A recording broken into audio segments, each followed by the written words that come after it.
قرآني نبض حياتي، قرآني طهر ذاتي، قرآني عصمة أمري، قرآني طوق نجاتي. أعوذ بالله من الشيطان الرجيم. بسم الله الرحمن الرحيم. ما ننسخ من آية أو ننسها نأتي بخير منها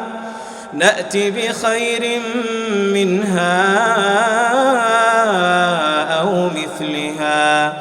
ألم تعلم أن الله على كل شيء قدير.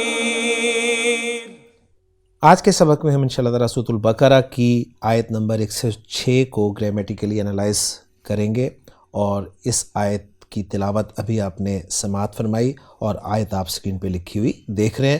تو چلتے ہیں اس آیت میں استعمال ہونے والے پہلے جملے کی طرح. پہلا جملہ بڑا کلرفل جملہ ہے اور میں اس کو آپ کے سامنے پڑھ دیتا ہوں کہ ما ننسخ من آیت او ننسہا نأتی بخیر منہا او مثلہا. یہ جملہ ایک شرطیہ جملہ بنے گا اور اس میں ما کو ہم شرطیہ قرار دیں گے، اس لیے کہ آپ دیکھیں کہ جو آگے جو فعل مضارع ننسخ استعمال ہو رہا ہے یہ مجزوم اور ہمارے مطابق اخف استعمال ہو رہا ہے. تو ننسخ اس کا مادہ نون سین خا، ننسخ جمع متکلم کا صیغہ ہے، اس لیے جو شروع والا نون ہے وہ علامت مضارع ہے. تو نون سین خا مادہ با فتح یفتح سے استعمال ہوتا ہے. نسخ ینسخ نسخن، اس کے معنی ہوتے ہیں کسی چیز کا دوسری چیز کو زائل کر کے اس کی جگہ لینا، یعنی کسی چیز کو ریپلیس کر دینا. اور مثال دے رہے ہیں کہ جیسے دھوپ کا سایہ یا سایہ کا دھوپ، ٹھیک ہے، یعنی دھوپ کا سایہ کی جگہ لینا یا سائے کا دھوپ کی جگہ لینا. اس بنیادی مفہوم کے ساتھ مختلف معنی میں آتا ہے. نمبر 1 کسی چیز کو زائل کر دینا، نمبر 2 کتاب کو حرف با حرف نقل کرنا، کیونکہ کتاب کے حروف کاغذ کی سادہ جگہ لے لیتے ہیں. تو ننسخ ہم منسوخ کر دیتے ہیں. ما ننسخ جو ہم منسوخ کر دیتے ہیں. تو ننسخ فعل اور فاعل ہو گیا، اور جو ما ہے شروع والا یہ ہم مفعول بہ قرار دیں گے. ما ننسخ جو ہم منسوخ کر دیتے ہیں. آگے آ رہا ہے من آیتن، من جار ہے اور آیتن مجرور ہے. من آیتن کا لفظی ترجمہ تو بنے گا آیت میں سے. اگر اس من کو ہم تبعیض کے لیے مانے تو پھر من آیتن جو ہے اس ما جو شروع ہوئے ہیں، ما مفعول بہ ہے مقدم ہم نے کیا ہوا نا، اس کی صفت بنے گا. یعنی جو کچھ بھی کہ کسی آیت میں سے یا جو کچھ حصہ آیت بھی، اور چونکہ ما محلاً منصوب ہے لہٰذا یہ مرکب جاری بھی محلاً منصوب ہی قرار دیا جائے گا. اور دوسری رائے اس کے بارے میں یہ ہے کہ یہ من زائدہ ہے، یعنی نکرہ کو مزید نکرہ کرنے کے لیے لگایا گیا، تو پھر بالحاظ محل موقع اسے ہم اسم شرط کا حال یا اس کی تمیز بنا سکتے ہیں.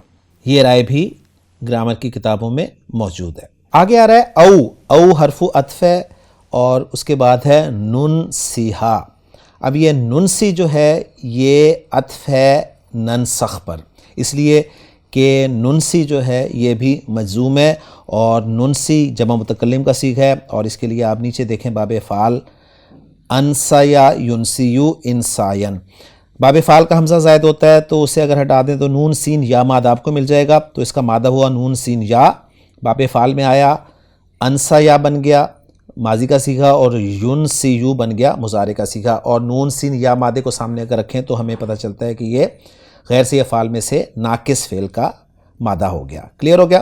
تو انسا یا یونسی یو انسائن چینجز کے بعد بنے گا انسا یونسی انسا ان، اور اس کے معنی ہوں گے کسی دوسرے کو کوئی چیز بھلا دینا. نسیہ ینسا کے معنی ہوتے ہیں خود بھول جانا، یعنی کوئی چیز بھول جانا، اور انسا ینسی کے معنی ہوں گے کسی دوسرے کو کوئی چیز بھلا دینا.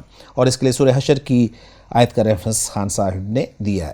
تو ننسی ہم بھلا دیتے ہیں. ہا کی ضمیر جو ہے یہ اسی آیہ کی طرف جائے گی. تو ترجمہ اس کا ہوگا جو بھی، ما ننسخ کا ترجمہ آپ کے سامنے اگر رکھوں تو یوں ہوگا ما ننسخ جو بھی یا جس کو بھی ہم ہٹا دیتے ہیں، موقوف کر دیتے ہیں یا منسوخ کر دیتے ہیں.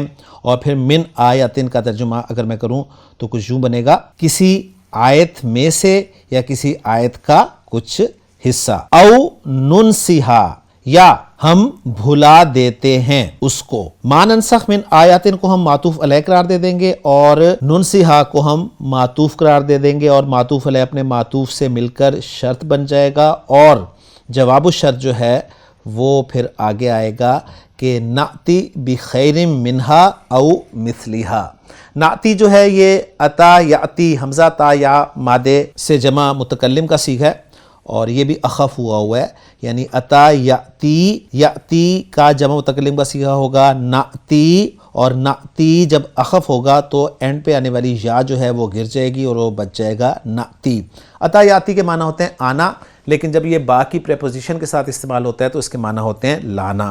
تو آگے با چونکہ آ رہا ہے تو اس کا ترجمہ ہم کریں گے لانا. ناتی بی ہم لے آئیں گے خیر منہا اس سے بہتر. خیرن کا لفظ یہاں پر حرف جر با کی وجہ سے مجرور ہے نا، اور اگر یہ یعنی با حرف جر نہ ہوتا تو پھر یہاں پر یہ خیرن مفعول بہ کے طور پر ہوتا. کلیئر ہو گیا. اور خیر کا لفظ ہم جانتے ہیں کہ اسم تفضیل کا لفظ ہے اور اس کے بعد منہا جو آ رہا ہے وہ جار مجرور متعلق ہو جائے گا افعل تفضیل کے، اور ہا کی ضمیر جو ہے وہ آیا کی طرف جائے گی جو کہ پہلے شرط والے حصے میں گزر چکا ہے. اس کے بعد او حرف عطف ہے اور مثلیہا جو ہے یہ مضاف اور مضاف الیہ کا مجموعہ ہے، اور یہ مثلیہا جو ہے یہ او کے ذریعے اور اس کا عطف ہے خیر پر جس کے لیے ہا ضمیر پہلے بھی آ چکی ہے. اب ناتی فعل اپنے فاعل اور متعلق یعنی بخیرن سے اور خیر کے متعلق پھر منہا ہو گیا اور مثلیہا جو ہے یہ عطف ہو گیا خیر پر، یہ سب مل کر جو ہے یہ جواب شرط بن گیا. اور ترجمہ کچھ اس کا یوں ہوگا، ہم لے آئیں گے بہتر، زیادہ اچھا اس سے یا اس کے مقابلے پر یا اس کی نسبت، او مثلیہا یا اس جیسی یا ویسی ہی. تو یہ پورا جملہ جو ہے ہمارا ایک جملہ شرطیہ بن گیا. اس کے بعد اگلا جملہ جو بن رہا ہے وہ ہے الم تعلم ان اللہ علی کل شیء قدیر. آپ کا حمزہ استفہام کا ہے، لم حرف جازم ہے. گرامر والے کہتے ہیں جب یہ فعل مضارع سے پہلے آتا ہے تو فعل مضارع کو جزم دیتا ہے، ہم کہتے ہیں کہ مضارع کو اخف کرتا ہے. تعلم فعل مضارع اخف ہو کر آیا ہے یعنی مجزوم ہو کر آیا ہے، یہ اصل میں تعلمو تھا. تو علم تعلم کیا تو نے نہیں جانا، کیا نہیں جانا یعنی تعلم فعل اور فاعل ہو گیا اور مفعول بھی چاہیے، وہ آگے آ رہا ہے ان اللہ علی کل شیء قدیر، یعنی پورا انا کے ساتھ ایک جملہ اسمیہ آ رہا ہے جو کہ مصدر کی تعویل میں ہو جائے گا، کیونکہ ہم جانتے ہیں کہ انا جب جملے کے ساتھ استعمال ہوتا ہے تو وہ جملے کو جملہ ہی رہنے دیتا ہے، لیکن جیسے ہی انا آتا ہے تو وہ جملے کو جملہ نہیں رہنے دیتا بلکہ جملے کو مصدر کی تعویل میں کر دیتا ہے، اور پھر مصدر مول جو ہے وہ پھر مفعول بہ یا اور کچھ بن سکتا ہے. تو انا حرف حروف مشبہ بالفعل، اس کا اسم اللہ جو کہ منصوب ہے اور خبر جو ہے وہ ہے قدیرن جو کہ آپ اینڈ پہ دیکھ رہے ہیں، اور علی کل شیء جو ہے جار مجرور، علی جس میں جار ہے اور کل شیء میں کل کا لفظ مضاف ہے اور شیء مضاف الیہ ہے، اور یہ جار مجرور متعلق ہے قدیر کے خبر کے متعلق ہے، ذہن میں رکھیے گا. اور اس سے ایک کلام میں حسن پیدا ہو گیا اور تھوڑا سا زور بھی پیدا ہو گیا. تو انا اپنے اسم اور خبر کے ساتھ مل کر مصدر کی تعویل میں ہو کر یہ تعلم کے لیے مفعول بہ بن گیا. اچھی طرح ذہن میں رکھیے گا. اور تعلم فعل اپنے فاعل اور مفعول بہ سے مل کر، اور اس مصدر معول کو ہم اب محلاً منصوب کہیں گے. یہ جملہ انشائیہ بن گیا کیونکہ استفہام شروع میں آ رہا ہے، اور اس کا ترجمہ ہوگا کہ کیا تو نے نہیں جانا کہ اللہ تعالیٰ ہر چیز پر قادر ہے. تو الحمدللہ آیت نمبر 106 ہماری مکمل ہو گئی. اب اس آیت کے ہم اتھینٹک ترجمے کی طرف چلتے ہیں، اور وہ لکھا ہوا اسکرین پہ دیکھ رہے ہیں کہ ما ننسخ من آیت او ننسیہا، جو بھی آیت ہم منسوخ کرتے ہیں یا اسے بھلا دیتے ہیں، ناتی بخیر منہا او مثلیہا، اس سے بہتر یا اس جیسی اور لے آتے ہیں. علم تعلم کیا تو نے نہیں جانا، ان اللہ علی کل شیء قدیر کہ بے شک اللہ ہر چیز پر قادر ہے. تو الحمدللہ جی 106 آیات ہماری سورۃ البقرہ کی مکمل ہو گئیں. انشاءاللہ تعالی اگلے لیکچر میں نئی آیت کے ساتھ آپ سے ملاقات ہوگی. سبحانک اللہم و بحمدک، اشہد ان لا الہ الا انت، استغفرک و اتوب الیک. قرآني نبض حياتي، قرآني طهر ذاتي، قرآني عصمة أمري، قرآني طوق نجاتي. قرآني نبض حياتي، قرآني طهر ذاتي، قرآني عصمة أمري، قرآني